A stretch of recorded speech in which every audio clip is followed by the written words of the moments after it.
Hun Manet desembarca na China e, antes mesmo de qualquer discurso, a mensagem já estava dada. O novo primeiro-ministro do Camboja escolheu Pequim como uma de suas primeiras grandes vitrines internacionais. Isso não é apenas protocolo diplomático.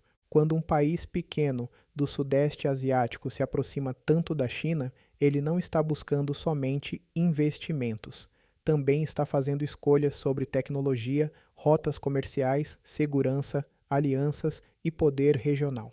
Para o Camboja, essa parceria pode significar estradas, indústrias, mercado consumidor e proteção diplomática, mas pode também criar uma dependência cada vez mais difícil de romper. Ao final deste vídeo, você vai entender por que Hun Manet manteve a aliança construída pelo pai, por que o Camboja é tão estratégico para Pequim e qual é o preço de caminhar tão perto de uma grande potência. Porque às vezes a disputa mais importante não começa com tanques, começa com uma visita oficial. Em setembro de 2023, pouco depois de assumir o cargo, Hun Manet escolheu a China como destino de sua primeira visita bilateral oficial ao exterior. Ele não foi primeiro a Washington, Bruxelas ou Tóquio, foi a Pequim. Entre os dias 14 e 16 de setembro, encontrou-se com Xi Jinping e com o primeiro-ministro chinês Li Qiang. O momento era especialmente simbólico. O Camboja acabava de passar por uma transferência de poder depois de décadas sob Hun Sen, pai de Hun Manet e uma das figuras mais duradouras da política asiática contemporânea. A pergunta era inevitável: o filho mudaria o rumo do país? Na política externa, a resposta veio rapidamente: não. Hun Manet chegou ao poder com formação internacional e uma imagem mais moderna, mas herdou o sistema político construído por Hun Sen e, junto com ele, uma relação muito próxima com a China. Hun Sen deixou formalmente o cargo de primeiro-ministro em 2023, mas não desapareceu da política. A sucessão foi cuidadosamente organizada dentro do mesmo bloco de poder. Por isso, quando Hun Manet escolheu Pequim como destino prioritário, não estava apenas realizando uma visita, estava dizendo ao mundo que a principal aliança externa do Camboja continuava de pé. Para a China, a mensagem também era importante. A troca de liderança em Phnom Penh não ameaçaria os interesses construídos durante a era Hun Sen. Nos comunicados oficiais, os dois governos falaram em amizade inabalável, confiança mútua e futuro compartilhado. A linguagem parece diplomática e repetitiva, mas por trás dela existe uma realidade concreta. A China é um dos parceiros mais importantes do Camboja em infraestrutura, investimento, comércio, segurança e apoio político. Para o Camboja, Pequim oferece algo que muitos países em desenvolvimento procuram: estradas, pontes, energia, fábricas, crédito, turistas e acesso a um enorme mercado consumidor. Durante a visita, os dois lados defenderam o aprofundamento da iniciativa do Cinturão e Rota e do chamado Marco de Cooperação Diamante. Dentro dessa parceria, aparecem dois projetos simbólicos. O primeiro é o Corredor Industrial e Tecnológico, voltado para fábricas, energia, infraestrutura e zonas econômicas especiais. O segundo é o Corredor do Peixe e do Arroz, direcionado à agricultura, pesca, processamento de alimentos e exportações cambojanas para a China. Na prática, Pequim ajuda o Camboja a construir e vender, e isso possui valor real para um país que ainda precisa ampliar sua capacidade produtiva. Mas a relação não é apenas econômica.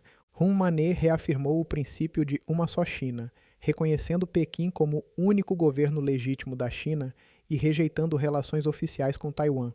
Para o governo chinês, Taiwan é uma linha vermelha.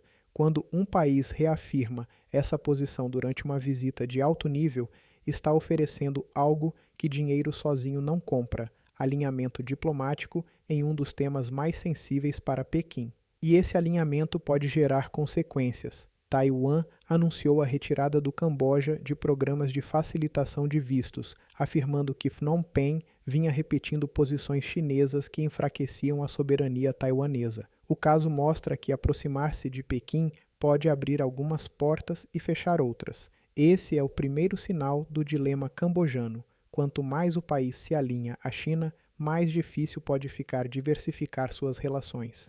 O Camboja também possui importância dentro da ASEAN, à Associação de Nações do Sudeste Asiático. O país não é uma grande potência militar, mas pode influenciar consensos regionais. E, em uma organização que costuma decidir por acordo entre os membros, até um país pequeno consegue suavizar declarações, bloquear pressões diplomáticas ou impedir uma posição comum. Em 2012, quando presidia a ASEAN, o Camboja foi acusado de impedir uma declaração conjunta mais crítica à China sobre as disputas no Mar do Sul da China. Para os críticos, Phnom Penh priorizou sua relação com Pequim acima do consenso regional. O governo cambojano apresenta outra leitura. Afirma defender sua soberania, neutralidade e liberdade para escolher parceiros sem interferência externa. É justamente aí que a parceria se torna complexa. Países como Filipinas e Vietnã possuem disputas marítimas diretas com a China. Camboja e Laos são vistos como muito mais próximos de Pequim. Singapura tenta equilibrar relações. Indonésia e Malásia combinam cooperação e cautela. Assim, a China não precisa transformar o Camboja em uma potência. Basta ter em Phnom Penh um parceiro confiável dentro de uma região dividida. Existe também uma vantagem política para o governo cambojano. Quando Estados Unidos e países europeus criticam Phnom Penh por democracia, direitos humanos ou repressão à oposição, a China não costuma impor o mesmo tipo de cobrança pública. Esse ponto é importante porque cidades cambojanas e zonas ligadas a cassinos e capital estrangeiro ganharam notoriedade pela presença de grandes operações de fraude digital. Ao colocar o tema na agenda bilateral, os dois países reconhecem que sua relação envolve polícia, fronteiras, dados, controle e crime organizado. E quanto mais profunda se torna a cooperação em segurança, mais difícil é separar parceria econômica de influência estratégica. A relação continuou avançando depois de 2023. Em 2025, Hun Manet voltou a se encontrar com Xi Jinping na China, durante a cúpula da Organização de Cooperação de Xangai, em Tianjin. O encontro reforçou comércio, infraestrutura, corredores econômicos e combate a crimes transfronteiriços. Em 2026, uma nova visita acrescentou outro elemento: inteligência artificial. Hun Manet foi à China para participar da Conferência Mundial de Inteligência Artificial em Xangai.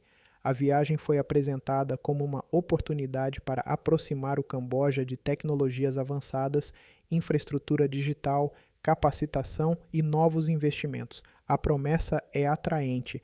A inteligência artificial pode ajudar a agricultura, a educação, a saúde, a indústria e a administração pública. Mas tecnologia não é neutra. Se um país depende de empresas estrangeiras para suas redes, dados, equipamentos, softwares e sistemas de vigilância, ele pode modernizar sua economia e, ao mesmo tempo, perder autonomia. Em 2023, a relação confirmava continuidade política. Em 2025, aprofundava infraestrutura e comércio. Em 2026, chegava à tecnologia e aos dados. Isso mostra uma parceria que não está parada. Ela está ocupando cada vez mais áreas do Estado e da economia cambojana. É aqui que aparece a pergunta principal: o Camboja está diversificando ou se prendendo ainda mais a Pequim? Um inscrito comentou que países da região deveriam se associar para conter o olho grande da China, e ele toca em um ponto importante. Para Camboja, Laos e Mianmar, diversificar parceiros é quase uma questão de sobrevivência diplomática. Aproximar-se de Índia, Japão, Coreia do Sul, União Europeia, Vietnã e outros membros da ASEAN pode ampliar opções e poder de negociação. Mas não basta assinar declarações ou realizar novas visitas. A diversificação só funciona quando existem alternativas reais de investimento, infraestrutura, comércio e tecnologia. Esse é o problema. A China costuma chegar com muito dinheiro, rapidez e capacidade de execução. Quando a estrada já foi financiada por Pequim, a energia vem de empresas chinesas, o comércio depende do mercado chinês, o turismo chega da China e a proteção diplomática também vem da China. O país tenta equilibrar suas relações com uma mão presa.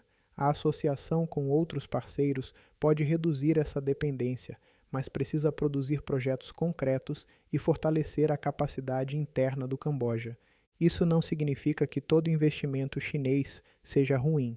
Muitos países realmente precisam de infraestrutura, e potências ocidentais frequentemente prometeram mais do que conseguiram entregar. Estradas, energia e fábricas podem gerar emprego e melhorar a vida da população.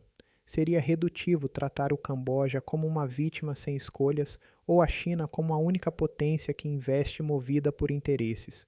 Estados Unidos, Japão, União Europeia e outros atores também defendem seus próprios objetivos. A diferença está no equilíbrio. Quando um país depende demais de um único parceiro, sua margem de negociação diminui. Se as obras são financiadas por crédito chinês, construídas por empresas chinesas, operadas com tecnologia chinesa e conectadas a interesses chineses, o Camboja pode ganhar infraestrutura, mas perder liberdade para dizer não. Dependência não significa necessariamente ocupação ou controle direto. Muitas vezes ela aparece de forma mais silenciosa, em decisões diplomáticas, contratos, padrões tecnológicos e escolhas que deixam de ser realmente livres. Esse é o dilema de Hun Manet. Ele precisa desenvolver o Camboja, modernizar a economia, atrair investimentos e manter apoio político. A China oferece tudo isso com velocidade e sem as mesmas exigências políticas do Ocidente. No curto prazo, a parceria pode parecer uma vitória, mas comércio, infraestrutura, tecnologia e proteção diplomática. No longo prazo, porém, surge outra pergunta. O Camboja está usando a China para se fortalecer, ou a China está usando o Camboja para ampliar seu poder regional? A resposta dependerá do que Phnom Penh conseguir construir com essa parceria. Se houver empregos locais, transferência de conhecimento, transparência, capacidade produtiva e relações equilibradas com outros países, o Camboja poderá sair mais forte.